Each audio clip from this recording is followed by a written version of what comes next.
So guys, আজকের এই new year special দিনে বাচ্চাদের জন্য স্পেশাল খাবার আমি রেডি করলাম মাটনের মেটে দিয়ে স্যুপ, যেটা ওদের ফেভারিট। এই আইটেমটা হলে ওরা নিজেরাই ভাত খেয়ে না, একদম চেটেপটে, ওদেরকে খাইয়ে দিতে লাগে না। তো সিম্বার জন্য একটু তুলে রাখলাম, দিদি যখন বিকালে যাবে তো সিম্বার জন্য নিয়ে যাবে। এইদিকে মায়া রকেট গভীর অপেক্ষা করছে, কারণ অলরেডি ওরা স্মেল পেয়ে গেছিলো।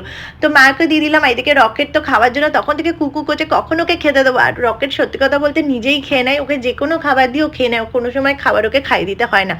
পাবলোটা খুবই বদমাস, কারণ ওকে খাইয়ে দিতে হবে, কিন্তু আজকে ও মাটনে মেটে হয়েছে, নিজে থেকেই খেয়ে নেবে। এদিকে বেকি ভাবছে আমাকে তো দিচ্ছে না কেন, সবাইকে দিচ্ছে। তো বেকিকে দিলাম, তারপর আমি ওপরে চলে গেলাম আমার মহারাজা পাবলোর কাছে।